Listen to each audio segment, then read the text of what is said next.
আমি আগের একখান ভিডিওতে কইলাম এই আটা মাতি যে আমি এই আটা দিয়ে কি পিঠে বানাবো, যেসব বুড়ার ক্ষতি পারবে তাদের কমেন্ট আমি আমার ভিডিওতে দেখাবো। তাই মেলা বুড়া সঠিক উত্তর দিয়েছে, কিছু কিছু বুড়া ভুল দিয়েছে, তবে সব বুদের না নেওয়া সম্ভব হয়নি। এত এত কমেন্ট কি করে নেব কদিনই টিকটক ফেসবুক পুরো ফাইটে ফেলেছে। সকলের মুখে একই কথা, পাকান পিঠে। হ্যাঁ গো বউ, আমি এই আটাটা সেনছিলাম, আমি হচ্ছে তালের পাকান পিঠে বানাবো বলে। তা আমি প্রথমে আটাটা ভালো করে মেরে 20-30 মিনিট ধুয়ে দিলাম। এইবার ওই আটার মধ্যে খাবলাখানিক চিনি দিয়ে দিয়েছি।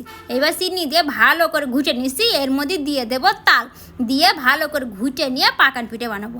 ছোটোবেলাতে আমি কোনোদিন এসব রান্না বাড়ার কাজ করিনি, এই পিঠে আটা বানানো শিখেছি আমার মার দেখে। আমার মা পিঠে আটা বানাইতো আর আমি ওই দূরই দাঁড়িয়ে থেকে দেখতাম। ওই দেখে কিরাম জানি শিখে ফেল দিয়েছি, ওই হাতে কলমে। আমি কোনো শিক্ষা পাইনি, চকি দেখে শিখেছি। যাই হোক, পাকান পিঠে বানালি আবার আমার খুব ফলে। আজকে কি আনো জানি না, যতবারই ক্যামেরা অন করছি সেই পিঠাটা ফলছে না, ক্যামেরা যেই বন্ধ করছি সেই ফুলে টপ হচ্ছে। বিষয়টা বুঝলাম না, তোমাদেরকে মানে নজর লেগে গিয়েছে। তো এই দেখো, তোমাদের সাথে কথা করতে আমার পাকান পিঠের গুলা একদম রেডি। এবার ঘপ করে আমি সয়াবিন তেল মেরে দিলাম। এবার এর মধ্যে দিয়ে দেবো পাকান পিঠের গুলা। আমি পাকান পিঠের গুলা স্টিলের গ্লাসে করে দিই, তাহলে মনে হয় আমার সুবিধা হয়।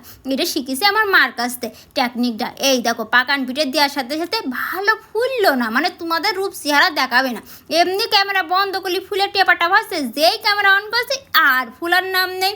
আর এই যে কাঠিটা দেখছো, এই কাঠিটা হচ্ছে বাঁশের কাঠি, আমার মা খুব ফাইন করে বানিয়ে দিয়েছে। কথা বলতে পাকান পিঠে বানানো হয়ে গেছে। তোমরা কারা কারা তালের পাকান পিঠে খেতে পছন্দ করো আমার কিন্তু কমেন্টে জানাতে পারো।